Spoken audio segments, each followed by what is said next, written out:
Boa noite, irmãos queridos. Boa noite, irmão Rogério Buzzi, irmão Robson Lira. Infelizmente, o pastor Juliano caiu. Ele estava na sala há 10 minutos atrás, linkado, já tinha colocado, a Jéssica já tinha colocado ele na sala, mas ele disse que ele corria o risco de perder o sinal porque ele está lá em cima e o sinal da internet dele está no andar de baixo, ele acabou caindo, não está conosco aqui, infelizmente. Pode ser que ele ligue para a Jéssica e ele acabe entrando. Boa noite. Boa noite, Cida Prearo, Sueli Gutierrez, irmã Cristina, Tereza Cristina. Vamos ver quem mais está na sala aí. Tem um pessoal que eu vi mais para cima lá. O Renato Pereira está aí conosco. O Fabiano está na sala também. Se quiser entrar na sala aí, fique à vontade. O Rodolfo, a Elaine. Parece que tem mais um irmão lá. O André Silva, que está conosco aí. O Rudney Fernandes, Renato Pereira, Robson Lira. Maria Conceição. Maria Conceição está conosco aí. Seja bem-vinda, irmã querida. Bom. Rudney Fernandes. Rudney Fernandes está conosco aí. Tem mais um irmão que eu vi aqui que eu não falei ainda. Bom. Ele está sempre conosco. Bom, irmãos, boa noite. Vamos olhar. O irmão Robson. O Celso entrou também aí. Ah, tá ok. Perfeito. Ah, o Celso aí. Fala, irmão querido. Vamos lá. Vamos orar? O irmão Robson ora, eu mesmo. Amém, Marcelo. Vamos orar. Amém. Pedir para que o Senhor possa nos dirigir nesse estudo nessa noite. Amém? Amém. Amém. Soberano eterno Deus, em nome de Jesus Cristo, nós nos colocamos à tua presença. Pedimos perdão dos nossos pecados, das nossas falhas, das nossas transgressões. Pedimos para que o Senhor venha limpar as nossas mentes e os nossos corações, para que possamos estar limpos, Senhor, despregnado com todos os afazeres deste mundo, tudo aquilo que vem nos atrapalhar, mas que apenas o teu Espírito possa estar em nós e através de nós. Capacita e usa o teu servo, para que nesta noite possamos, em mais um estudo difícil, Senhor, mas que através do teu Espírito possamos entender e compreender o texto de Mateus 24, onde as profecias falam acerca das coisas que ainda vão acontecer na época da tribulação. Que possamos, Senhor, verdadeiramente colocar a tua palavra e as tuas profecias nos nossos corações, para que possamos aplicá-las, Senhor, no nosso cotidiano. Em nome de Jesus Cristo, abençoa todos que estão na sala externa, a todos os irmãos, e a todos os outros, quanto o Senhor Deus agregar a este grupo, Senhor, que está buscando a verdade presente. Em nome de Jesus, nós oramos e te bendizemos, agora e sempre. Amém. Amém. Amém. Irmão Rogério, é com o irmão. Amém. Bom, que Deus abençoe a todos, que o Espírito de Deus possa ser recebido por todos que estão aqui, lembrando sempre que os discípulos, quando receberam o Espírito de Deus, Jesus disse, soprando sobre eles, abriu-se-lhes o entendimento para as Escrituras.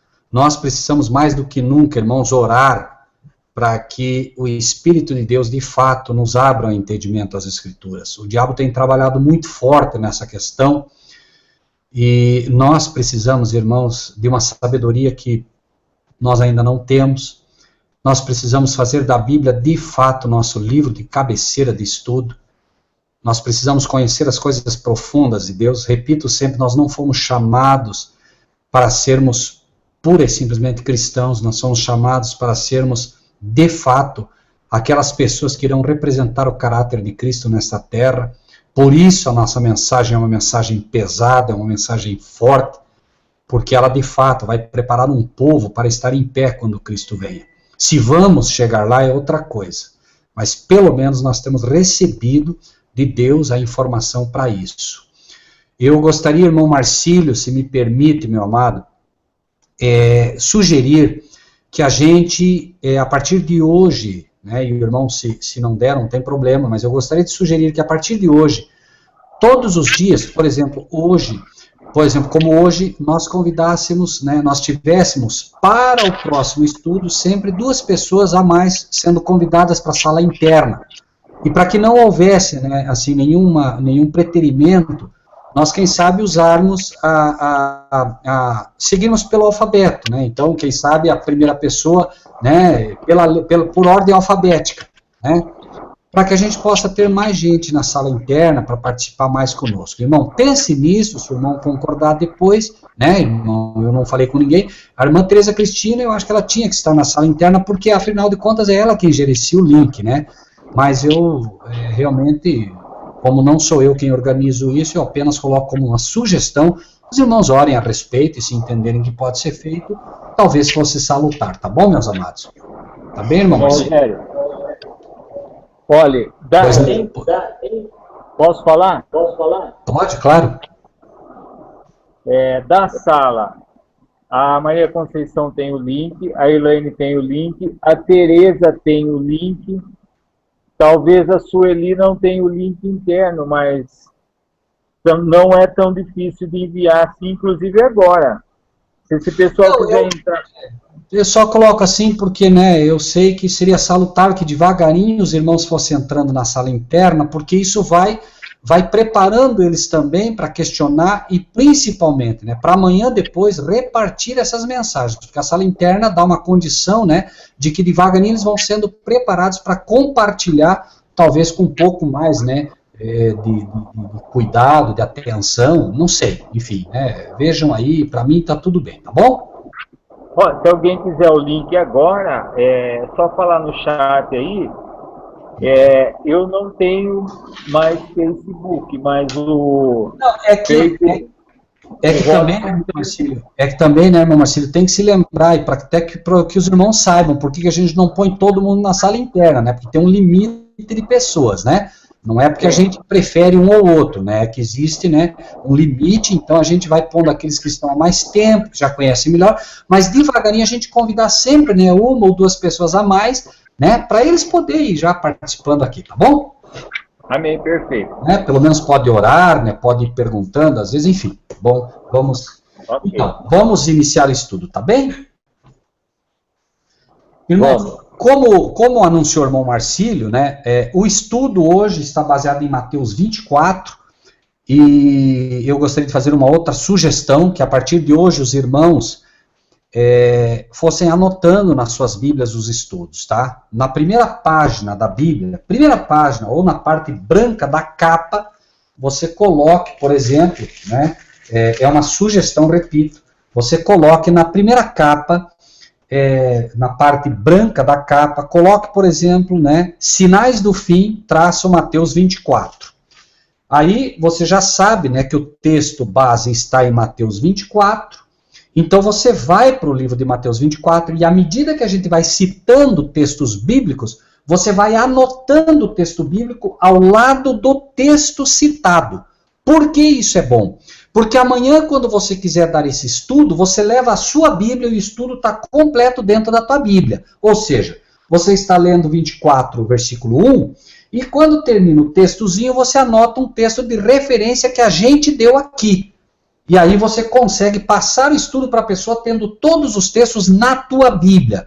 Daqui a pouco você tem 30, 40, 50 estudos dentro da tua Bíblia. Não esqueça que a Bíblia é a espada do cristão. Então, onde você vai, leu a Bíblia, você entra, e onde você for, você tem o estudo para a pessoa, tá bem? Deus pode te impressionar naquele momento a dar um estudo, por exemplo, sobre Esther. Se você tem anotado, você já consegue dar esse estudo com facilidade, pelo menos os textos bíblicos. E não precisa ter medo, né? Você pode não conhecer, né? Talvez como um ou outro irmão conheça, mas você vai ser preparado pelo Espírito de Deus. Talvez você não consiga dar o estudo, né, 100%, mas consiga dar 20%. É com isso que o Espírito de Deus vai trabalhar no coração da pessoa, com esses 20% que você foi capaz de apresentar, tá bem? Então, talvez a partir de hoje fosse bom vocês ir anotando isso, tá bom? Bem, Mateus 24, antes da gente entrar especificamente no estudo, eu quero colocar um novo conceito aqui e gostaria que os irmãos me ajudassem a lembrar de um conceito de estudo que a gente bateu forte aqui. Nada de novo debaixo do sol. O que foi, isso é o que há de ser. Lembre-se que nós colocamos, isso é um conceito que tem que nortear a nossa forma de ver as coisas de Deus. Lembre-se, nosso povo é o povo da verdade presente. Não se pode falar da verdade presente se nós não soubermos como as coisas aconteceram no passado, para nos nortear no presente e lançar-nos com segurança nas coisas do futuro, tá? Hoje, um novo conceito, quero que os irmãos gravem, já falamos sobre ele, mas quero que os irmãos grifem nas suas Bíblias, porque este não é um estudo, é um outro conceito de estudo. E é exatamente no mesmo capítulo 24 de Mateus, 45 e 46. Vou ler aos irmãos, né? Fabiano está colocando aí, Eclesiastes 1:9, exatamente, Eclesiastes 1:9, né? Nada de novo debaixo do sol. Agora, Mateus 24, 45 e 46. Gravem no coração de vocês esse novo conceito, tá? Nunca percam de vista ele, porque ele norteia vocês também nos estudos proféticos. Vejam, é uma pergunta que Jesus faz a cada um de nós. Quem é, pois, o servo? Duas qualidades que nós precisamos ter se queremos ser servos de Deus e se queremos, de fato, entender as profecias. Quem é, pois, o servo fiel? Em primeiro lugar, fidelidade. Essa é a primeira qualidade que todos nós temos que ter, sermos fiéis a Deus, fiéis no que Ele nos ensina, fiéis no que ensinamos, e prudência. Segundo ponto, prudência, certo? Então, quem é, pois, o servo fiel? Se eu não for fiel, não há razão pela qual Deus possa me confiar nem as doutrinas, nem as profecias dele, certo? Eu preciso ser fiel, porque Deus não tem nenhuma razão de me dar profecias se eu não for fiel a Ele e se eu não transmitir com fidelidade o que Ele me quer, ou o que Ele quer de mim. Outro ponto, prudência.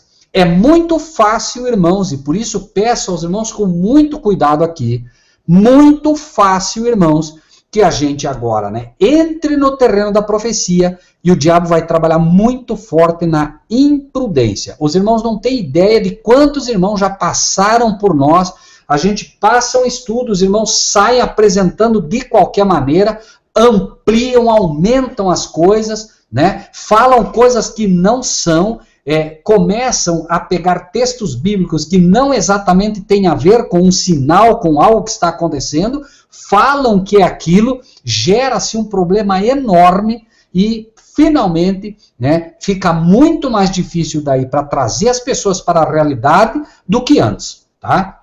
É o que disse Jesus. Jesus disse dos pastores, dos fariseus, dos doutores da lei da época, né? Vós percorreis o céu e a terra atrás de um prosélito, e quando o encontrais, o transformais 2 vezes mais filhos do inferno do que antes. Olha a gravidade disso. Ele está dizendo, vocês percorrem o céu e a terra, correm atrás, né? Percorrem o céu e a terra atrás de um prosélito, ou seja, hoje, irmãos, os pastores não querem discípulos. Jesus disse, ide e fazei discípulos, eles não querem, porque o discípulo contesta, o discípulo pergunta, o discípulo ele questiona, eles querem prosélitos. Um prosélito é como aquele cavalo que tem, né, aquelas abanas de couro, para que ele só olhe para frente, ele não pode olhar para o lado, isso é um prosélito. Então ele diz, vocês percorrem o céu e a terra porque vocês querem um prosélito, vocês querem uma pessoa fiel à igreja. Quando vocês o encontram, vocês o transformam 2 vezes mais filho do inferno do que antes. Por que 2 vezes mais filho do inferno do que antes? Porque agora, Deus, que antes, né, poderia ensinar as coisas corretas para essa pessoa, agora ele tem que primeiro tirar tudo que ele ensinou, ele aprendeu de errado, para depois poder ensinar o certo. E é muito mais difícil, porque daí a pessoa foi enrolada por um falso milagre, a pessoa foi enrolada por uma falsa doutrina, foi enrolada por uma série de erros e comportamentos, né, pastorais de hoje, e aí a pessoa se estriba atrás daquilo e ela não consegue mais ver a realidade diante dela, ok? É mais ou menos, né, o princípio babilônico. Meu pai foi católico, minha mãe foi católica, eu vou morrer católico, né? É triste, mas é isso, né? Então, Mateus 24, né? Quem é, pois, o servo, 45, 46, quem é, pois, o servo fiel e prudente, que o Senhor constituiu sobre a sua casa para dar o sustento ao seu tempo. Então, ele pergunta para mim, pergunta para a irmã Sueli, pergunta para a irmã Cris, pergunta para o Fabiano, pergunta para o Marcílio, quem de vocês é o meu servo fiel e prudente, a quem eu constituí sobre a minha casa, para dar o sustento ao seu tempo? Irmãos, não tenham medo, é exatamente isso. Quem é, pois, o servo fiel e prudente, que o Senhor constituiu sobre a sua casa, para dar a verdade presente. Isso é sustento ao seu tempo. Por isso falamos tanto de verdade presente aqui, tá? Irmãos, não me levem a mal, mas esses estudos são estudos que não permitem conversas paralelas. Os irmãos estão conversando ou estão teclando sobre outras coisas. Irmãos, acreditem, isso tudo o diabo vai usar contra vocês para que vocês não consigam receber com atenção o que Deus quer lhes dar nesta hora. Irmãos, isto é um culto sagrado, um estudo, né? Um estudo, nós temos realmente que ficar assim bastante atentos para a gente não se perder. Então, por favor, não me levem a mal, mas tentem prestar atenção no estudo, tá bem? Que é o momento que o Espírito de Deus quer atuar para que a gente realmente esteja preparado para amanhã depois poder compartilhar também. Então, versículo 46, bem-aventurado aquele servo que o Senhor, quando vier, o achar servindo assim. Olhem que impressionante isso. Deus está dizendo o seguinte, né?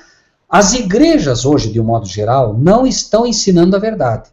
Deus não está nem pedindo para nós que ensinemos a verdade, amados. Ele está pedindo mais do que isso. Ele está dizendo, de vocês eu espero mais do que a verdade, porque para vocês eu tenho dado o que o céu tem de melhor. Para vocês eu tenho dado aquele vinho, que foi o último vinho nas bodas de Canaã. O melhor vinho ficou para o fim. E é esse que eu tenho dado a vocês. Eu tenho dado a vocês o Apocalipse. Eu tenho dado a vocês Daniel. Eu tenho dado a vocês as profecias. Então é justo que o nosso Pai, que tem nos dado muito mais, espere mais de nós. E ele diz, de vocês eu quero que preguem a verdade presente. Então, bem-aventurado, ou seja, uma bem-aventurança muito grande para aqueles que, quando o Senhor vier, ele encontrar servindo assim. Assim como aqueles que ele encontrar pregando a verdade presente. Aqueles que, quando ele vier, encontrar pregando o sustento ao seu tempo. Certo, irmãos? Então, vejam, 47. Em verdade vos digo que o porá sobre todos os seus bens. A promessa dos bens de Jesus não é para toda a igreja, irmãos. É para esse grupo aqui, ó. Por isso eu tenho falado aqui, irmãos, nós não podemos fazer um pacote com a salvação e acreditar que o mundo está dividido entre salvos e perdidos.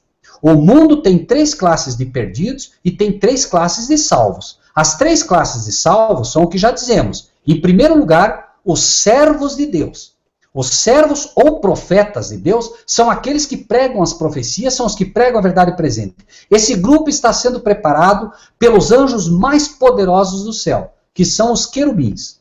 O segundo grupo, que é o grupo dos santos, conforme Apocalipse 11, é o grupo que está sendo preparado pelos serafins, os chamados anjos de luz, certo? E o último grupo são os que temem o nome de Jesus, ou o nome de Deus, estão sendo preparados pelos anjos normais. 3 classes caíram do céu, 3 classes sobem, certo? Lembrem-se, nós fomos criados por Deus para repor os anjos que caíram. Por isso que no céu não está sendo construído casa para nós. As casas já estão prontas. Jesus disse, eu vou preparar lugar para vocês. Ele não disse, eu vou construir casa, eu vou fazer casa para vocês, eu vou preparar. As casas que ficaram vagas dos anjos são as casas que nós faremos uso. Lembrem-se, nada há de novo debaixo do céu. Deus mostrou isso em Canaã. quando o povo de Deus entra na terra de Canaã, não precisou construir casa nenhuma. As casas eram as casas daqueles que já tinham sido expulsos dessa terra né, essas classes, então, obviamente, né, são as classes que irão repor. Eu vou responder a pergunta da irmã Elaine de forma rápida, né? Rogério, o que significa 3 classes de perdidos? Porque eu sei que essa é uma pergunta que muitos têm. As 3 classes de perdidos são o que o apóstolo Paulo chama de madeira, feno e palha. Para que 3 classes e todos terão o mesmo fim? Irmã, assim como o galardão é medido pelas obras, lembre-se que o texto é bíblico, né? A salvação é pela fé, mas o galardão é pelas obras, irmã. Galardão é recompensa, né? Eles estão perdidos? Sim, todos, mas não têm o mesmo fim. Assim como para os profetas e servos existe um galardão, para os santos existe outro galardão, e para os que temem o nome de Deus existe outro galardão, madeira, feno e palha. Os que estão classificados como madeira, que tiveram uma parte mais ativa na crucifixão de Cristo e na perseguição aos servos de Deus nesse tempo do fim, queimarão mais tempo, queimarão como a madeira, porque eles acumularam mais pecados. Depois vem o feno, são aqueles que queimam um pouco menos, ou seja, queimam menos que a madeira, mas queimam mais que a palha. E finalmente palha, aqueles que queimam muito rápido. Ou seja, né? Lembre-se, Deus não quer queimar pessoas, o pecado deve ser destruído. Aqueles que perseguiram os servos de Deus, obviamente, acumulam mais pecados.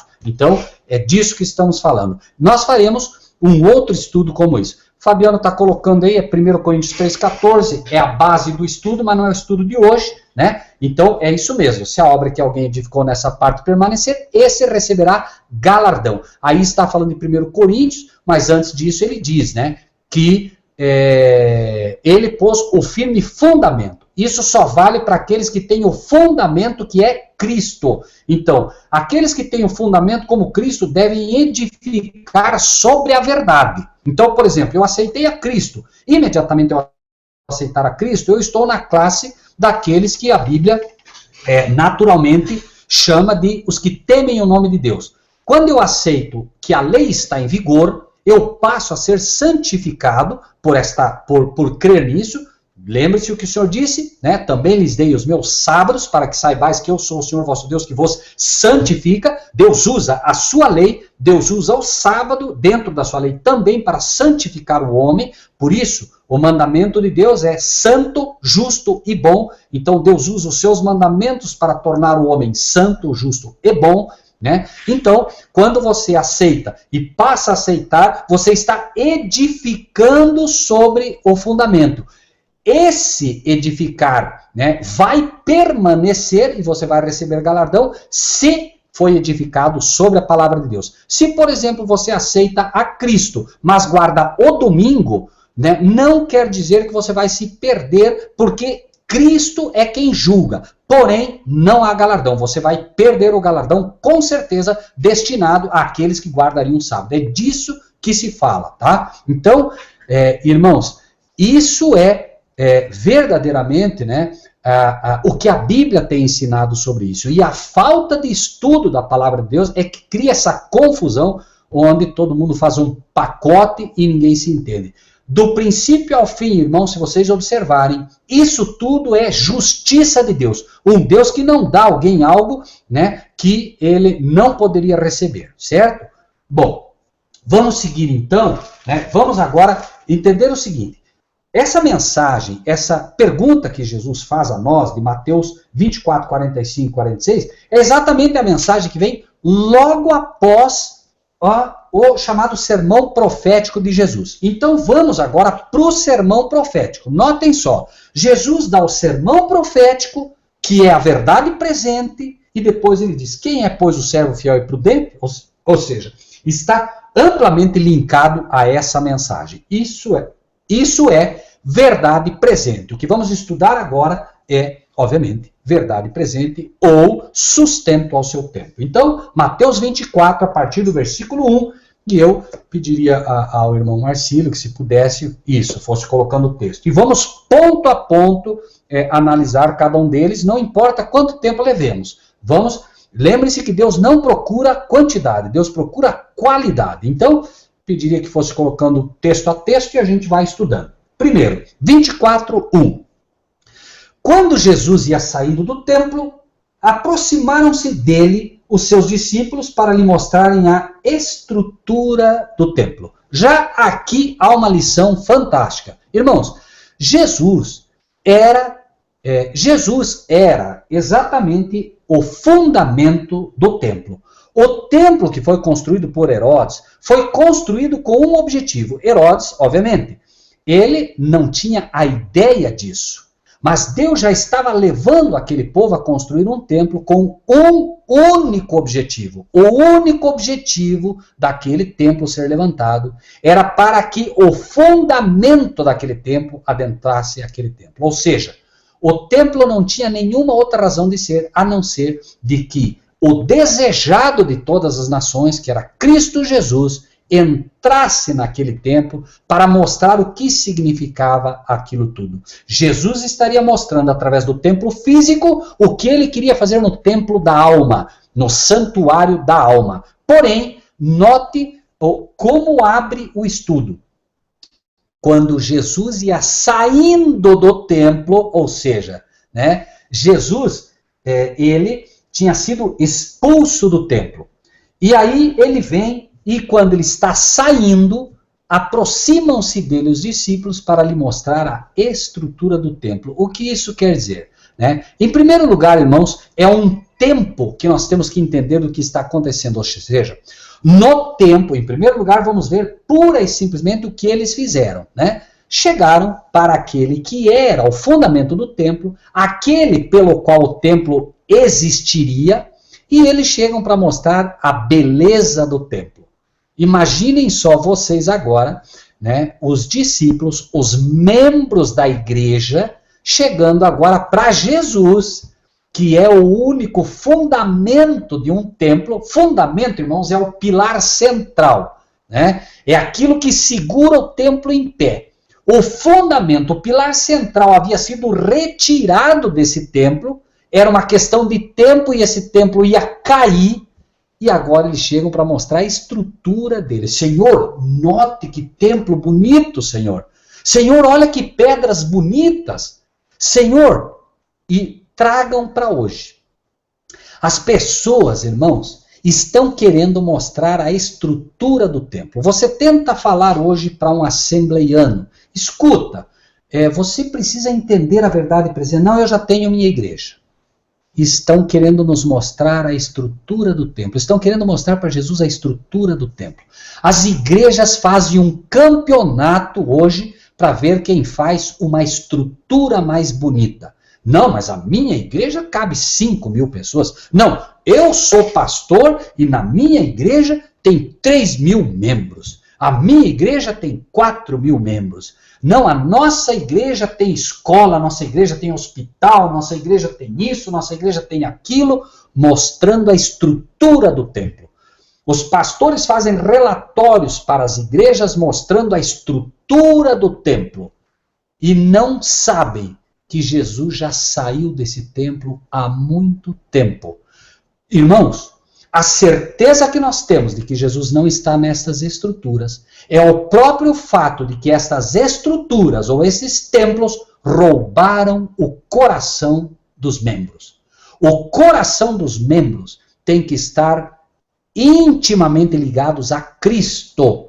E o coração dos membros está ligado à estrutura do templo. Eu sou da Assembleia, eu sou da congregação, eu sou adventista, eu sou isso, eu sou aquilo. E começam a aparecer, inclusive hoje, adesivos.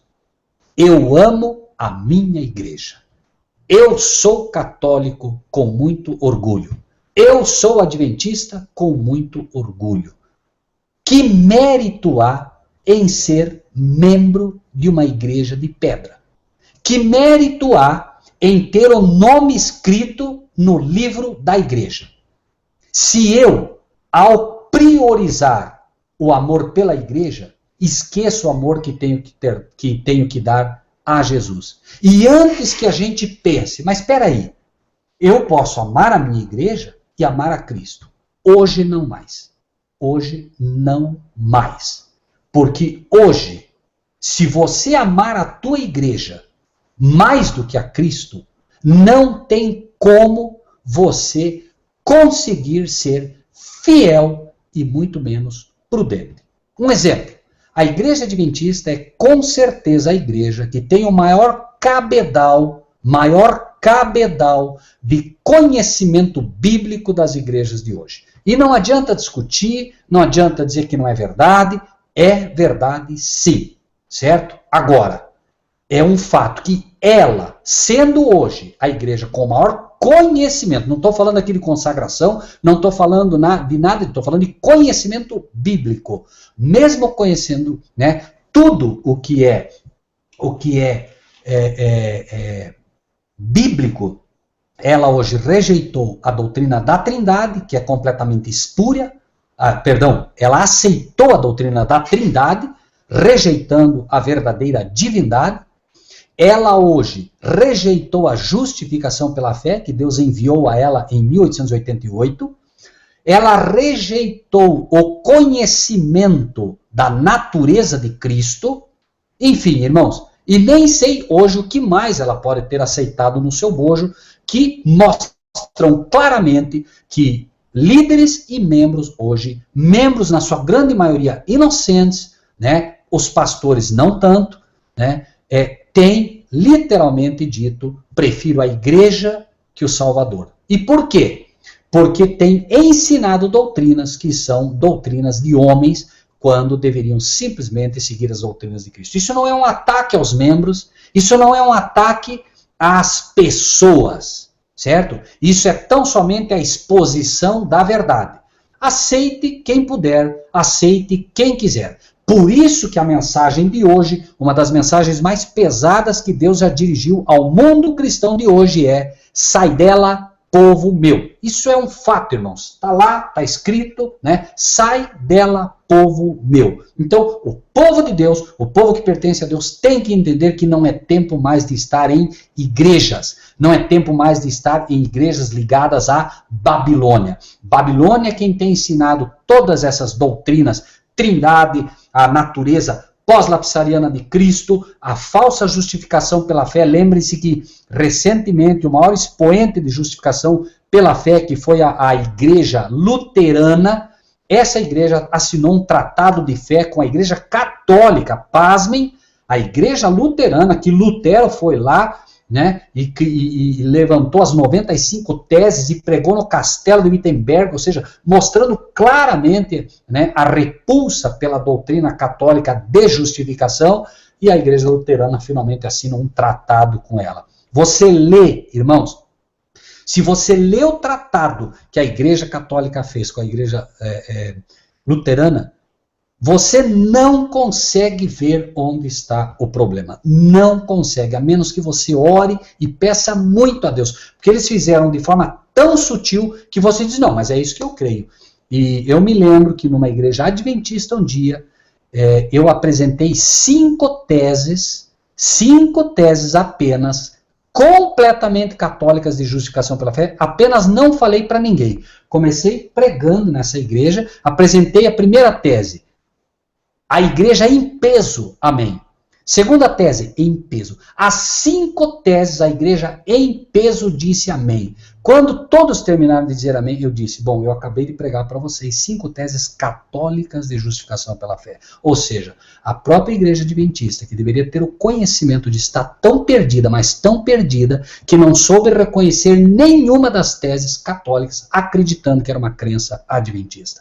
Irmãos, não falo aqui para machucar ninguém, né? Não sei como se comportariam as outras igrejas que não têm a menor noção do que é justiça imputada, do que é justiça comunicada, do que é de fato a justificação. Por isso insisti tanto com os irmãos também no livro de Romanos. Mas vamos seguir, né? Então, num tempo, irmãos, o tempo da profecia é um tempo em que os membros estariam dando mais valor à igreja do que ao próprio Cristo, que é o fundamento da igreja, ou o fundamento do santuário. Jesus, porém, lhes disse, não vedes tudo isso? Vocês estão vendo essas igrejas?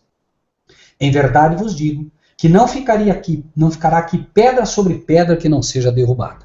E é preciso, e vejam, irmãos, que Jesus disse isso, e de fato, né, depois que Jesus morre, passa-se o tempo e de fato não sobrou nada desse templo. E a razão foi qual? A razão foi que finalmente aquele povo amou aquele templo e dizendo, templo do Senhor é este, e crucificou aquele por quem o templo existia, ou seja, simples pelo que falamos, né? Você começa a construir uma casa, coloca um pilar central que sustenta toda a casa, arranca aquele pilar, não tem como, irmãos, vai cair o templo. Quando Jesus foi expulso do templo e quando ele foi crucificado, e depois ainda que houve um tempo em que eles podiam se arrepender, segundo a profecia de Daniel, eles matam também apedrejado a Estevão, aí eles não tinham mais o que fazer, ou seja, aquelas rochas que caíram sobre Estevão é um exemplo das rochas que cairão finalmente sobre aqueles que não aceitaram a grande rocha que é Cristo Jesus. Estevão foi apedrejado ali, certo? Por amor a Cristo. E ele, Estevão, como o último, entre aspas, representante dos mártires da época aquela que foi apedrejado, ou seja, a última chance para o povo judeu é apedrejado, e com ele o povo judeu, irmãos, não os judeus de forma particular, isso é outra confusão que se faz. O povo judeu como nação foi rejeitado como povo especial de Deus. Então, não se percam com essa conversa de que a cidade de Jerusalém, que a nação de Jerusalém, Deus não trabalha, irmãos, com status. Deus trabalha com pessoas. Ele escolheu, é um fato, Jerusalém. Mas Jerusalém, ele escolheu de fato o povo hebreu. Mas quando o povo hebreu o rejeitou, não se diz, não, Jesus rejeitou Deus. Não, o povo hebreu rejeitou o privilégio que tinha de ser um povo único. Tanto é verdade que imediatamente após o apedrejamento de Estevão, Saulo é convertido ao evangelho, vira Paulo e a mensagem começa a ir aos gentios. Lembrem-se que Jesus disse, eu não vim senão para os da casa de Israel. Porém, quando Estevão morre, né, essa mensagem vai agora para os gentios. Essa é uma prova insofismável de que Israel, Jerusalém, a nação de Israel foi rejeitada como nação especial. A salvação está aberta a todos os judeus ainda, mas não mais como nação. Por isso, não se permitam ser confundidos pelos estratagemas do inimigo, que diz, não, Jerusalém é cidade especial, por isso, por aquilo, por... Não, ela é objeto de amor de Deus, não se discute, mas ela não é mais como um povo, a nação especial de Deus, ok? Muito bem. Jesus, porém, lhes disse, não vedes tudo isso? Em verdade, vos digo que não ficará aqui pedra sobre pedra que não seja derribada. Né? Por quê? Porque, irmãos, existe uma lição que deve ser entendida. Nós temos que ter a coragem de falar a verdade. E essa verdade, ela incomoda com certeza muita gente. Agora, quando você vê, por exemplo, Jesus dizendo que não ficaria pedra sobre pedra, e mostrando que o problema era a estrutura do templo, lembrem-se, amados irmãos, onde foi e quem foi que iniciou embelezando as igrejas. Hoje, por exemplo, nós temos a Igreja Universal competindo com a Igreja da Graça, que está competindo com a... Enfim, irmãos, eu nem sei os nomes de todas as igrejas aí, mas igrejas que estão competindo para ter uma igreja cada vez mais bonita, uma estrutura cada vez maior. Mas não esqueçam que tudo isso nasceu em Babilônia. Tudo isso nasceu com a mãe das meretrizes. A Igreja Católica foi quem primeiro criou esta ostentação. E essas outras, bebendo do vinho de Babilônia, copiaram isso. Por isso, né, as igrejas verdadeiramente de Cristo, por isso Cristo nasce numa manjedoura, mostrando uma lição bastante simples. Enquanto vocês acreditam que eu vou estar nesses grandes palácios, eu vou nascer numa manjedoura, mostrando que é com o abatido, com o pobre de espírito, com aqueles que de fato valorizam, né, a presença de Cristo e não olham para as pedras e não olham para a estrutura. Irmãos, uma igreja só é uma igreja de fato se Cristo estiver presente. Por isso ele disse, onde 2 ou mais pessoas estiverem reunidas em meu nome, eu me farei presente. Isso é que constitui uma igreja e nada além disso. Quantidade, doutrinas, né, sistemáticas, tudo isso é clube, irmão. Tudo isso é associação. Passa a ser uma igreja quando Cristo está presente, porque Cristo é o cabeça da igreja. Então, se ele está presente, o cabeça estando presente, a igreja se faz. Não estando presente, nós não temos uma igreja. Bom, versículo 3. Né? Então, Jesus, irmãos, ele diz o seguinte, não vês tudo isso, em verdade vos digo que não ficará aqui pedra sobre pedra que não seja derribada. Muitas pessoas ouviram isso. Repito, muitas pessoas ouviram isso, mas olha o que aconteceu. Versículo 3. Estando assentado no Monte das Oliveiras, chegaram-se a ele os seus discípulos em particular, dizendo, dize-nos, quando serão essas coisas e que sinal haverá da tua vinda e do fim do mundo? Irmãos, em primeiro lugar, todos ouviram Jesus dizer, não vai ficar pedra sobre pedra. Mas os discípulos foram em particular perguntar para Jesus. Ou seja, não perca tempo pedindo ao seu pastor que te mostre quais são as doutrinas da igreja, quais são as profecias que a igreja ensina. Pergunte para Jesus. Em particular. Jesus está mostrando que quando nós chegássemos num tempo em que as pessoas amassem mais as igrejas do que ele próprio, não seria mais tempo de perguntar a pastor, de perguntar, para perguntar para Jesus. E isso vale para todos. Nós estamos estudando. O papel dos irmãos é depois, em particular, conversar com Jesus. Senhor, eu ouvi isso, eu ouvi isso, eu ouvi isso. Senhor, me mostra. Está certo, está correto. Ajuda-me, Senhor. Por isso nós não defendemos aqui igrejas, irmãos. Nós defendemos a verdade.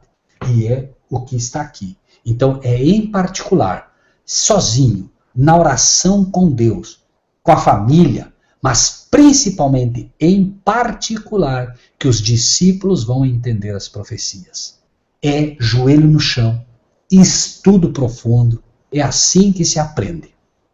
Dize-nos, quando serão essas coisas e que sinal haverá da tua vinda e do fim do mundo? Duas questões aqui a gente deve entender, irmãos. Primeiro lugar, anotem isso. Primeiro lugar, os discípulos dizem, quando serão essas coisas, ou seja, quando é que não vai ficar pedra sobre pedra?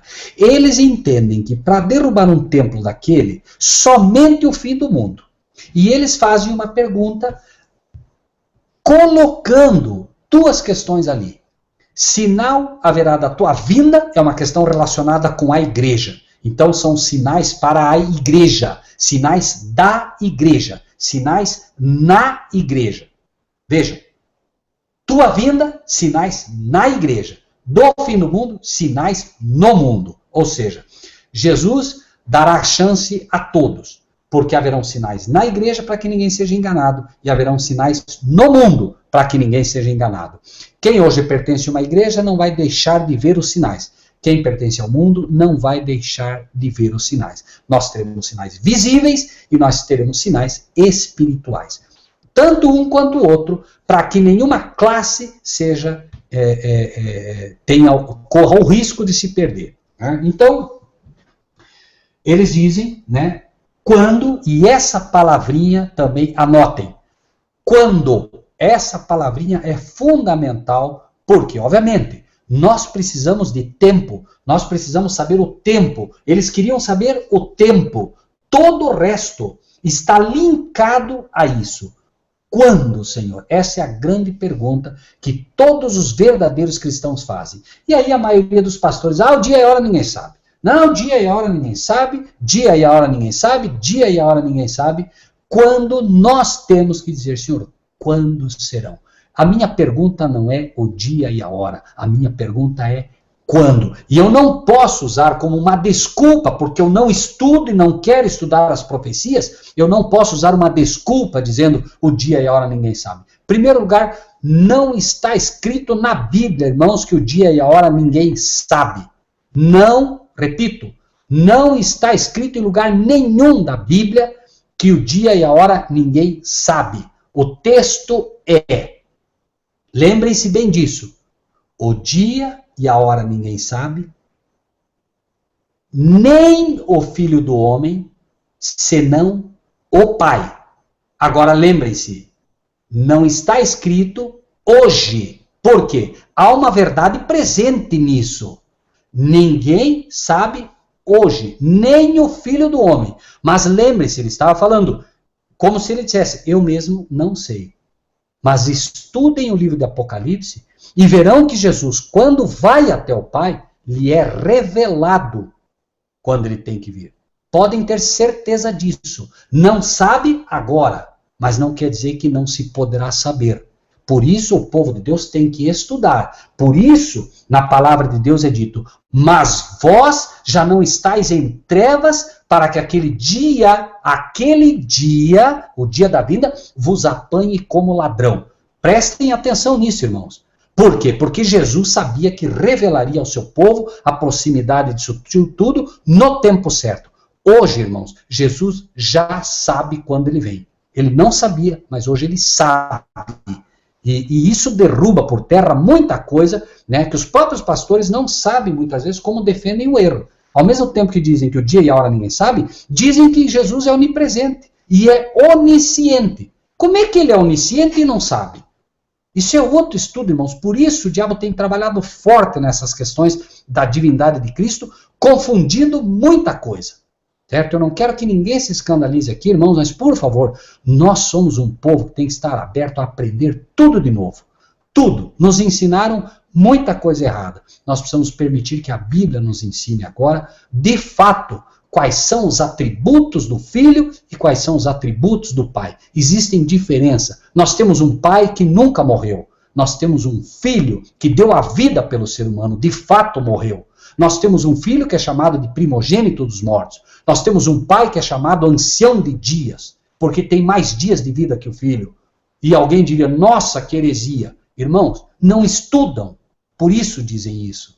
A Bíblia diz que o Pai é ancião de dias, porque o Filho, ainda que as pessoas e os pastores queiram rasgar, como fizeram no passado os pastores, os sacerdotes, como que queriam mostrar ao povo que estavam apavorados com a tamanha heresia que Jesus estava falando. Irmãos, é preciso que nós rasguemos o coração e não as vestes. Nós precisamos realmente abrir o coração para entender o que Deus diz. E quando Jesus nos diz, através do livro de Apocalipse, que o Pai é o ancião de dias, é porque o Filho está dizendo que, no mínimo, eu, como filho, tenho 3 dias de vida a menos que o meu Pai, porque eu, de fato, estive morto. Eu, de fato, estive 3 dias na sepultura. De fato, eu não vivi esses 3 dias. Eu não estava no mundo nesses 3 dias. Então, irmãos, eu sei que algumas coisas podem parecer até absurdas, mas nada, absolutamente nada a Babilônia criou por acaso. E nós vamos ver ao longo dos estudos como isso agride as doutrinas que podem fazer de nós, de fato, sábios para a salvação e sábios, além de tudo, para podermos apresentar ao mundo, né, a verdade presente que tanto tem feito falta nas igrejas. Então, quando eles pedem que sinal haverá de tua vinda e do fim do mundo, né, e vejam como Jesus imediatamente inicia o assunto. Né? Acautelai-vos que ninguém vos engane, porque muitos virão em meu nome, dizendo, eu sou o Cristo, e enganarão a muitos. Note que interessante. Em primeiro lugar, né, os discípulos disseram, quando e que sinal? Não disseram quando e que sinais.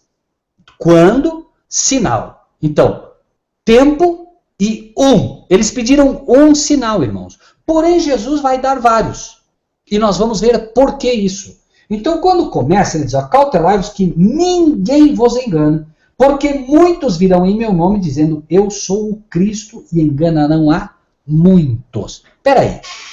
E aqui, irmãos, eu não sei como dizer isso, mas as pessoas realmente, por não estudarem profundamente, alguém já diz, aqui, claro, os falsos profetas. Não, irmãos, não tem nada a ver com falsos profetas aqui. Os falsos profetas vão aparecer no versículo 11. Aqui é 24:5. No versículo 11 que ele diz, surgirão muitos falsos profetas e enganarão a muitos. Tá? Aqui muitos virão em meu nome dizendo, eu sou o Cristo. Então, por exemplo, hoje, é um fato que existem muitos falsos profetas. Pastores aí que se dizem conhecedores da Bíblia, muitos que dizem, né, que estão ensinando a verdade. Mas eles não dizem que são Cristo, irmãos. Eles não dizem. Não dizem, é um fato. Quem é que diz eu sou o Cristo, irmãos? Hoje, quem é que diz eu sou o Cristo? Quem é que tem, irmãos? Eu vou ler aos irmãos e me digam se os irmãos conseguem responder quem diz isso. Alguém, não vou citar, né, quem, os irmãos, uma vez declarou que tal ser não é só o representante de Jesus Cristo na terra, mas é o próprio Jesus Cristo escondido debaixo do véu da carne. Quem foi que fez essa declaração? Muito bem, o irmão Marcílio já respondeu, o irmão Robson também. Então, muitos, irmãos, nós já tivemos, desde que se começou isso, pelo menos 264 papas. Será que é bastante, irmão? Será que é pouco 264 seres dizendo eu sou o Cristo? Não é. Então, em primeiro lugar, o tempo do fim é inaugurado, irmãos, por esta declaração. Por seres que viriam dizendo, eu sou o Cristo. E eu pergunto, estão enganando a muitos ou não? Sim, a palavra de Deus é clara em mostrar. E lógico, os falsos profetas vão surgir? Vão. Mais à frente eles surgem. Estamos falando aqui porque Deus está tentando mostrar da onde vem tudo. Onde nasce o problema. Onde nasceu o problema da estrutura da igreja. Uma igreja bonita, cheia de ouro, cheia disso, cheia daquilo. Em Babilônia. E os outros copiam. Por isso o vinho de Babilônia. E aqui também os falsos profetas surgem, mas surgem sugestionados por este, que se declara Cristo. Então, acautelai-vos que ninguém vos engane. Sinal para o mundo reverencia o Papa. O mundo, sinal para o mundo. Acautelai-vos que ninguém engane vocês. Muitos virão em meu nome dizendo, eu sou o Cristo, e enganarão a muitos. Fato. Agora, engana muitos por quê? Porque mesmo hoje, no meio protestante, no meio pentecostal, no meio evangélico, aqueles que não se curvam ao Papa não têm certeza de quem ele é. Não conseguem ver essa realidade, que é uma realidade claríssima. Estão dizendo, eu sou o Cristo. E hoje, eles estão se rendendo ao papado sem entender esta declaração. Né? Mateus 7, 22. Mateus 7, 22. Os irmãos já conhecem. 7, 22. É dito. Muitos, isso serve para os dois. Para os falsos profetas e também para o papado. Mas em primeiro lugar, vejam. Muitos me dirão naquele dia, Senhor, Senhor, não profetizamos nós em teu nome? Usam o nome de Cristo ou não? Usam. Em teu nome não expulsamos demônios? Hoje, vejam, e em teu nome não fizemos muitas maravilhas? Qualquer papa, para que possa ser declarado santo papa, ele tem que apresentar pelo menos um milagre. Some isso a 264 papas, ou todos aqueles que foram canonizados, e todos aqueles que já falaram. Muitas maravilhas que fizeram, sejam elas positivas ou negativas. Não esqueçam que a Bíblia chama de maravilhas não só o que é bom, mas também o que é ruim. Qualquer coisa que é maravilhosa, ainda que ela seja mal, ela não deixa de ser, né, estar neste contexto. Né? E não esqueçam que os padres foram os primeiros que arrogaram a expulsão de demônios através daquilo que nós conhecemos hoje pelo exorcismo. Não esqueçam que tudo nasce em Babilônia, certo? Então, lógico, aí vem os seguidores, né? Então, enganarão a muitos. Não me parece difícil entender isso. 6. Então, primeiro sinal, né? Primeiro sinal de que o tempo do fim seria inaugurado. Seres dizendo que eram profetas. Obviamente, não tem como negar que o tempo do fim se inicia no ano 538, quando este sistema espúrio se levanta ensinando isso. Por isso ele é o primeiro dos sinais. 6. Ouvireis de guerras e de rumores de guerras. Agora prestem atenção aqui, irmãos, e nós vamos encerrar com isso, porque nós temos que ir devagar. Irmãos, prestem bastante atenção nesse aspecto aqui. Ouvireis de guerras e de rumores de guerras. Olhai, mas o que ele diz ali? Não vos assusteis. Irmãos, hoje existem pessoas que, infelizmente, no nosso meio, estão atentas a tudo que acontece e não está errado. Mas aí, não, tá vendo? Agora, não, agora sim, agora nós, não, o Irã vai atacar não sei quem, agora, não, agora vem, não, olha, irmão, não, nós temos que fazer isso, nós temos que fazer aquilo, e um desespero, Jesus está dizendo, vocês ouvirão de guerras, de rumores de guerras, olhem, vocês têm que estar atentos aos, mas não se assustem, porque é necessário que isso tudo aconteça, mas ainda não é o fim.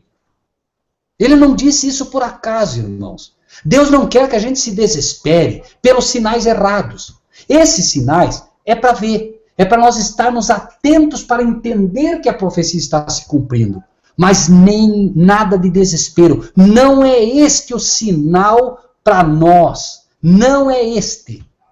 Olhem, não se assustem, porque isso é necessário que aconteça. Eu estou no controle, eu estou dirigindo, mas não é o fim. Não sejam enganados.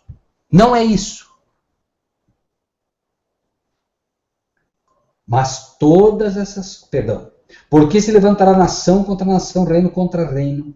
Haverá fomes, haverá pestes, terremotos. Mas terremotos sempre houve. Em vários lugares. Opa, agora não tem mais desculpa. Terremotos haviam em locais específicos, onde a ciência dizia, tem as placas tectônicas, então realmente...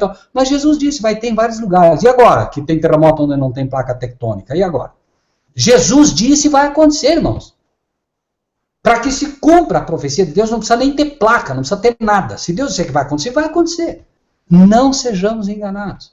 Em vários lugares, lugares que nem se imaginava, vai acontecer.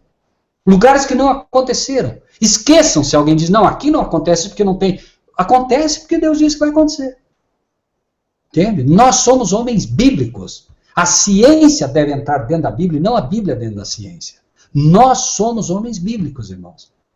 É muito bom. Hoje, como é que eu sei, né, irmãos? O que eu quero dizer para os irmãos, e pode até parecer ridículo, meus amados, e eu sei que nós seremos atacados por declarações como essas, não me importa.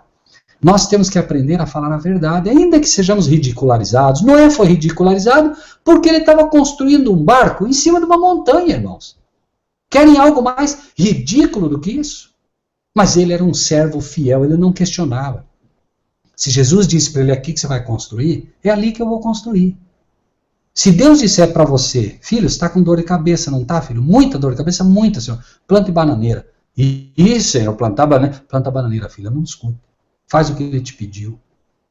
Se Deus veio para Abraão e disse assim, Abraão, sacrifica teu filho, teu único filho para mim.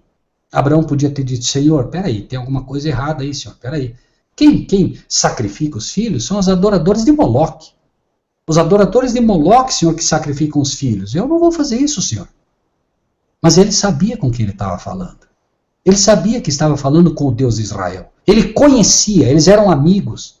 Por isso, quando eu sou amigo de Deus, quando eu sou amigo, eu não questiono. Eu faço o que ele me pede. Então, irmãos, se levantará nação contra nação, reino contra reino, haverá fome, peste, terremotos, em vários lugares, sem discussão. Vai acontecer. Quando, agora, onde está o equilíbrio? A ciência dizia, a Terra é quadrada. A Bíblia já me dizia, a Terra é redonda. É ele, Deus, que está assentado sobre o círculo da Terra. Quem tinha razão? Só agora, a ciência, um belo momento, vem e diz a Terra é redonda. Opa, agora eu acredito na ciência. Antes não. Somente agora que nós podemos ter fotos realmente, é que nós sabemos que o Sol é maior do que a Lua. E por que eu acredito que o Sol é maior que a Lua? Porque a ciência tirou foto? Não. Não acredito. Eu acredito que o Sol é maior que a Lua porque a Bíblia me diz. E fez Deus os dois grandes luminares. O maior para governar o dia, o Sol, portanto, e o menor para governar a noite. É por isso que eu acredito. Porque se amanhã me mostrarem uma foto dizendo que a Lua é maior que o Sol, eu vou questionar. Não quero saber da foto. Eu fico com a Bíblia. E finalmente, irmãos, enquanto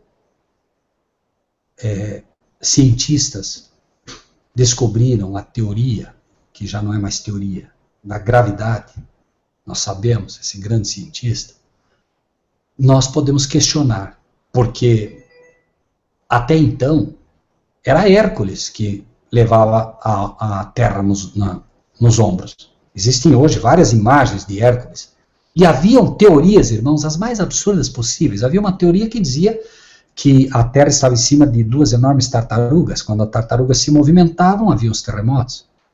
Absurdo, mas era o que se cria. Se nós estivéssemos naquela época e não lêssemos a Bíblia, nós creríamos nessas coisas absurdas. Mas aí vem um Deus e se levanta, dizendo poderosamente, é Ele, Deus, que suspende a terra sobre o nada. Isso é bíblico. E aí? Então, quando pessoas como Galileu Galilei foram ameaçados de ir para a fogueira, queimados, porque defendiam que a Terra era redonda, de onde ele tirou essa informação? Nós somos um povo, repito, bíblico. Por isso Deus diz que nós devemos desafiar o que vemos. Nós precisamos aprender a desafiar o que vemos, porque a fé é a firme convicção das coisas que não se veem. Não me importa, eu não vejo, mas eu creio que está escrito. Sabem, irmãos, que quando Jesus foi atacado pelo diabo, as pessoas imaginam que o diabo chegou com um tridente e com um chifre, como o Bafomé, que o Marcílio apresentou para nós. Irmãos, se apresentou diante de Jesus, o anjo mais bonito do céu. Um anjo fantástico. Lindo, irmãos, lindo. Não era só bonito. A Bíblia diz que ele era perfeição, sinete da perfeição e formosura. Foi esse anjo que se apresentou para Jesus. Imaginem agora Jesus, 40 dias orando ao Pai, fome, sede, pedindo ao Pai forças para vencer a luta que vem. Se apresenta um anjo agora e diz, olha, teu Pai ouviu tua oração e me enviou para te ajudar. Não pense que foi uma piada, uma brincadeira, irmãos. Aparece um anjo maravilhoso agora na frente de Jesus, se oferecendo para ajudar. Só que, claro que isso está nas entrelinhas da Bíblia, amados irmãos. É preciso estudar profundamente para que Deus mostre esses detalhes. A Bíblia é sucinta, ela é um resumo. E aí, olha, eu vim para atender ao Filho do Rei do Universo, mas você em nada parece com o Filho do Rei do Universo. Faz um milagre, me prova que você é quem eu tenho que ajudar. Se tu és o Filho de Deus, transforma essas pedras em pães e come, para que eu saiba que tu és o Filho de Deus e possa ajudá-lo. Sabe qual foi a defesa de Cristo?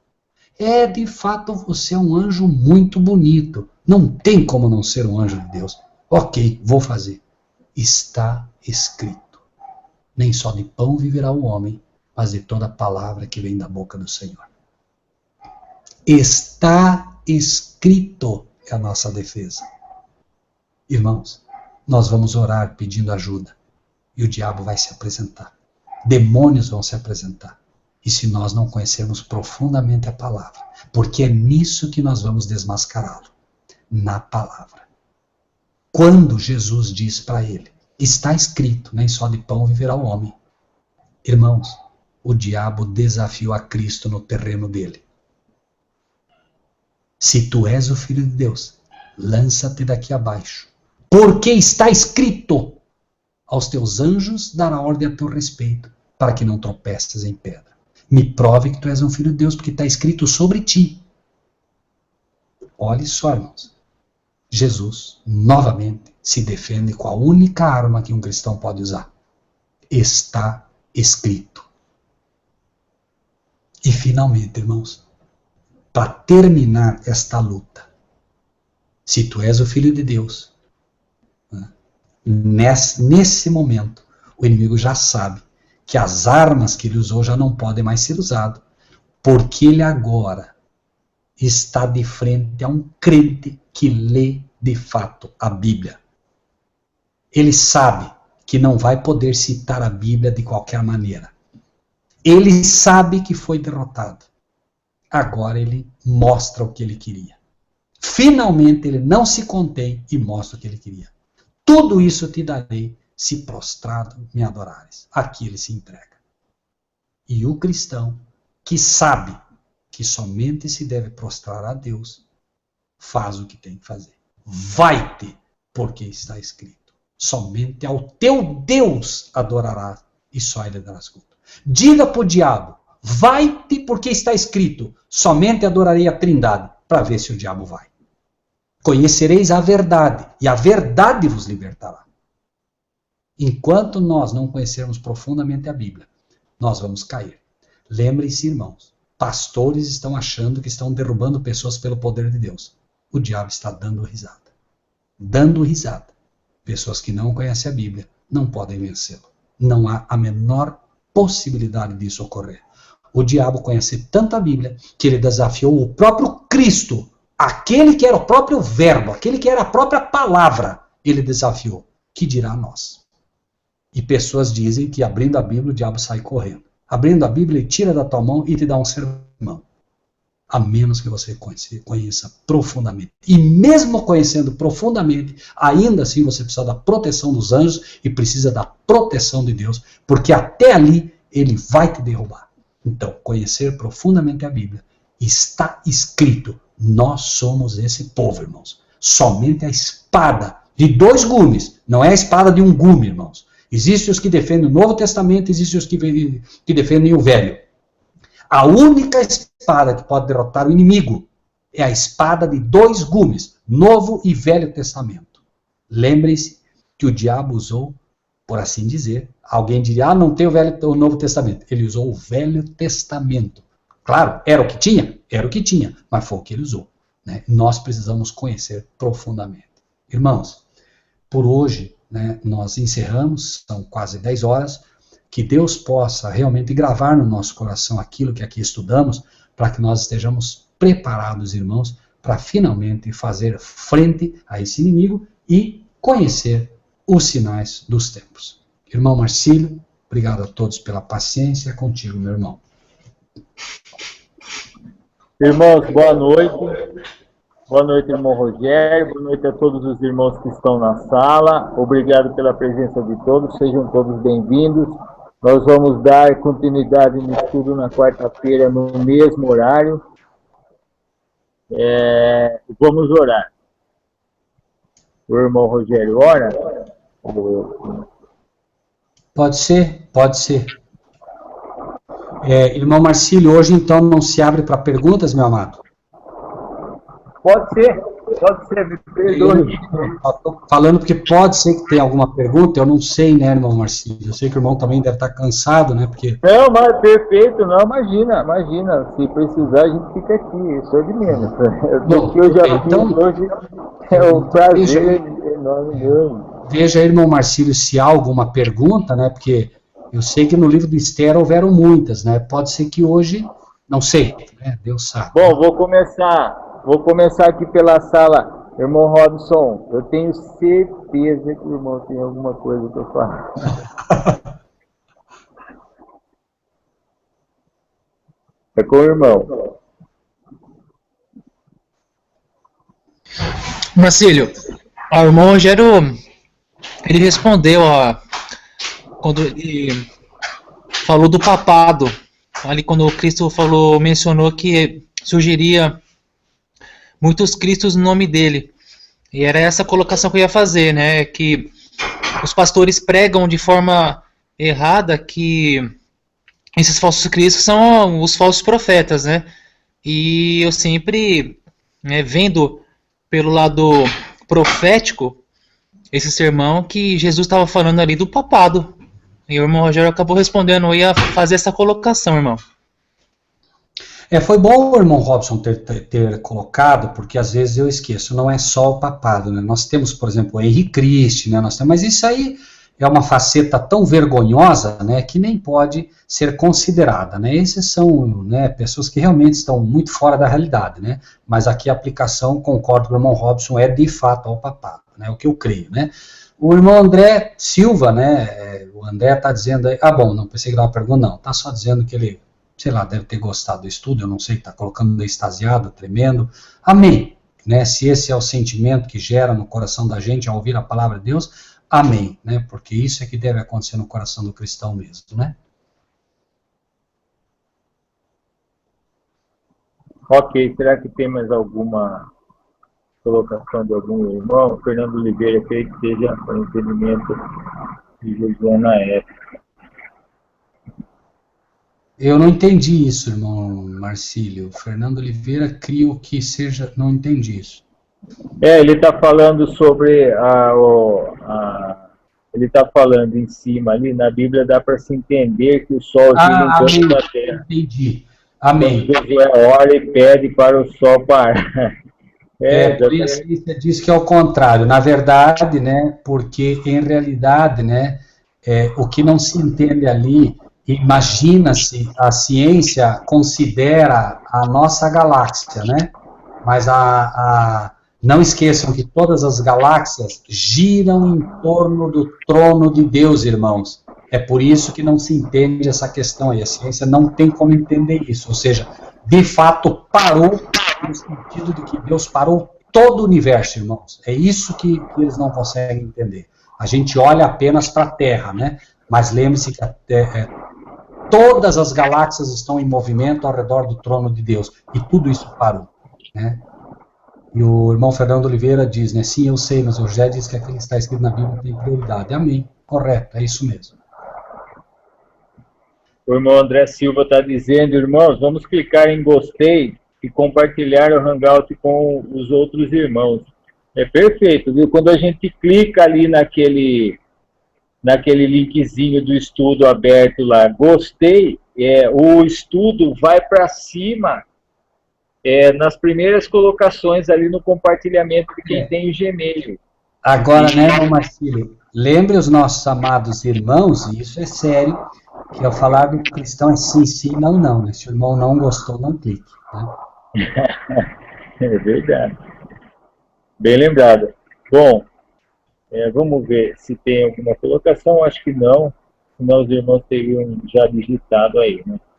Vamos ver se tem mais alguma coisa. A irmã Sueli pergunta, irmão Rogério podia explicar melhor a questão do dia e a hora, ninguém sabe? Veja, né, se a irmã me permitir, é assim...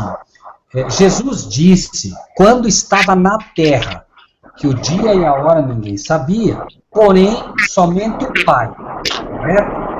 Os pastores hoje usam isso. Por exemplo, imagine que o irmão Marcílio, o irmão Fernando, a própria irmã agora apresentem um tema que mostre a proximidade de Cristo, mostrando os sinais, etc, etc. Obrigado, irmão Marcílio, está aí o texto. Porém, aquele de hora ninguém sabe, nem os anjos do céu, nem o Filho, mas unicamente meu Pai, né? Então, aquele de hora ninguém sabe, nem os anjos do céu, isso era uma verdade presente, ou seja, para a época, né, que Cristo está aí.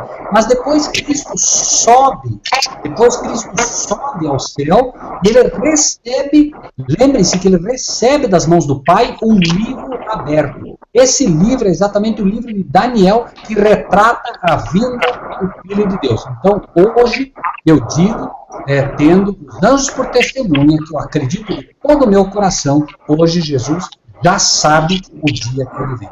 Certo? Tanto é verdade que ele está se preparando para isso. Né? Se ele não soubesse, imagine só agora o pai chegar para o filho e dizer assim, filho, vai. Né?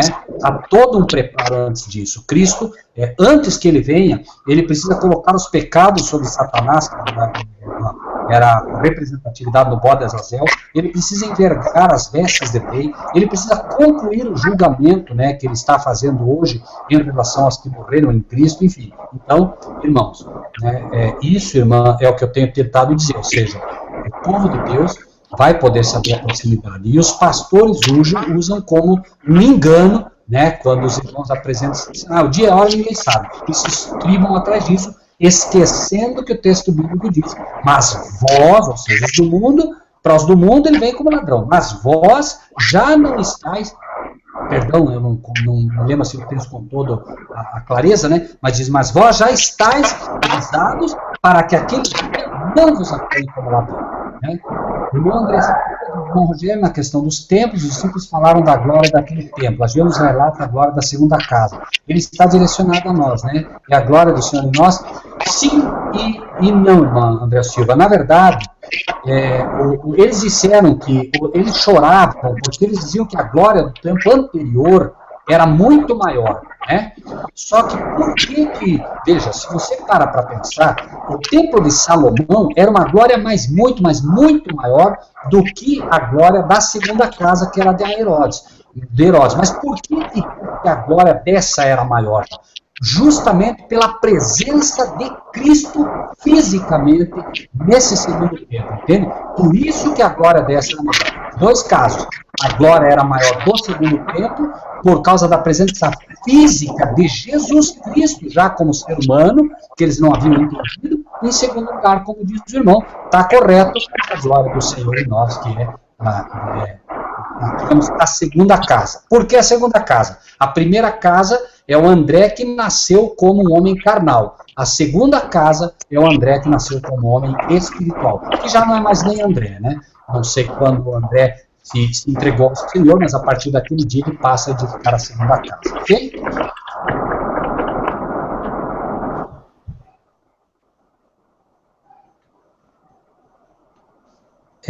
Não sei, Marcílio, isso aí eu não sei. Os evangélicos usam para sair de uma igreja e ir para outra. Infelizmente, esse é mais um erro, né, que eles cometem, de uma má interpretação da Escritura, né? Triste, mas é assim, né? Tem gente que, através de estudos da Bíblia, estão dizendo que o dia e a hora ninguém sabe, mas o ano pode saber. Isso confere. Irmãos, pode-se saber o ano, pode-se de fato que é a hora. Pode-se saber o mês, pode-se saber talvez até a semana, né? Pode-se saber, não quer dizer que a gente saiba, né? A gente possivelmente não está estudando como deveria, ou Deus ainda não revelou ao seu povo. Deus tem um tempo para isso. Eu acredito hoje que Deus ainda não revelou com clareza ao seu povo, né? É isso, né? Então, assim, dizer-se, né, que pode-se saber, creio realmente que se pode. Tudo é questão de estudo. Lembrem-se sempre, amados, Deus disse isso, não foi o homem. Deus nada fará sem antes revelar o seu segredo aos seus servos, os profetas. E se há um segredo que Deus tem, é o dia e a hora da vida.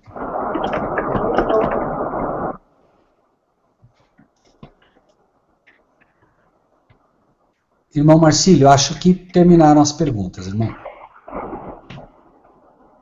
Eu coloquei aí, irmão Rogério, deixa eu ver se eu estou com som. Estou com som. Eu coloquei aí que é um fato, né, que precisamos orar para que Jesus não venha nem nos dias de inverno, nem no sábado. Isso. E assim ele mesmo nos orientou, né? Amém. Bom, eu acho que... Amém. Vamos orar? O irmão ora? Oro, sim. Será um prazer. Maravilhoso Deus e Pai, o Senhor conhece todos nós. Na verdade, o Senhor nos conhece, Senhor, quando nós ainda estávamos no ventre da nossa mãe. O Senhor nos conhece, Senhor, antes ainda, quando nós estávamos, como diz a Bíblia, nos lombos dos nossos pais. O Senhor nos conhece inteiramente, Senhor. E nós, nesse dia, Senhor, nós pedimos permissão ao Senhor para, pela fé, adentrarmos ao Teu santo templo.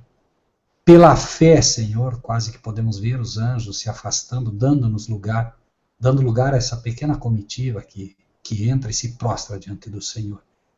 Muito obrigado, Pai, por essas mensagens. Elas não são mensagens de um homem, são mensagens que vêm do Teu trono. Se bem é fato que o Senhor usa pessoas para falar, elas são pecadoras como qualquer outras, mas nós queremos te agradecer nesta noite por cada uma dessas almas que está aqui conosco, Pai. Eu não falo em meu nome, Pai. Eu falo em nome de Teu Filho, Cristo Jesus, o único que tem méritos de poder dirigir a palavra ao Senhor, e é pura e simplesmente pelo sacrifício e pelos méritos dele na cruz do Calvário que nós ousamos chegar aqui pela fé e prostrar-nos diante do Teu trono. Pai Celestial, contempla do alto do Teu trono o fruto do Teu amor, Pai. Essas almas que estão aqui As almas que um dia ouvirão o que aqui foi dito, Senhor, elas têm dificuldade, elas terão dificuldade para entender essas mensagens. O diabo fará de tudo para retirar do coração delas. Mas, Pai, lembra-te, Pai, que tu escrevesse, Senhor, a tua lei com o teu dedo na rocha. Escreve também no nosso coração, Pai, com o teu dedo, com o teu espírito, estas verdades, para que elas não se afastem nunca de nós. Pai Celestial, e dá-nos coragem para proclamar como o Senhor quer, e em alto e bom som as tuas verdades. Faz-nos fiéis ao legado que o Senhor nos deu. Faz-nos prudentes, Senhor. Derrama, sopra o teu Espírito sobre cada um dos que estão aqui, Pai. São almas que teu Filho comprou na cruz do Calvário. São almas que em algum momento têm ouvido o teu clamor, o teu chamado. Pessoas que foram escolhidas pelo Senhor. Pai Celestial, nós sabemos que as pessoas só podem ouvir a tua voz se o Senhor prepará-las primeiro. Prepara o solo de cada coração daqueles que um dia ouvirão a tua mensagem. Senhor, abençoa grandemente cada um desses teus filhos, cada um desses teus servos, e faz a mim, ao Marcílio, e a cada um daqueles que, em algum momento, Senhor, não são líderes, mas que estão à frente desta obra, Senhor. Faz-nos dignos de cada um desses teus servos. Não permita, Senhor, que nós os machuquemos, não permita, Senhor, que nós os firamos, não permita de maneira nenhuma que nós em algum momento desviemos esses amados filhos teus da verdade. Pai Celestial, nós te pedimos que o Senhor nos dê uma boa noite de sono, que nós ao despertar pela manhã possamos compreender que cada despertar é um exemplo daquele grande dia, de quando Cristo virá para retirar, Senhor, da sepultura aqueles que descansam em Ti, e também, Senhor, que amanhã os nossos olhos se abrirem, Senhor, a primeira imagem que surja diante de nós seja Cristo e este crucificado. Em nome de Jesus te pedimos e agradecemos, Pai. Amém. Amém. Amém. Amém. Boa noite, irmão Rogério. Boa noite, Robson. Boa noite, irmão Marcílio. Boa noite, irmão Rogério. Boa noite a todos. Excelente noite. Amém. Deus abençoe a todos. Ósculo santo a todos, amados e amadas de Deus. Amém. Boa noite a todos. Até quarta-feira. Fiquem todos com Deus. E um pouco antes do horário, nós vamos emitir o link, a segunda parte desse estudo aí. E até lá. Obrigado pela presença de todos e até quarta. Amém.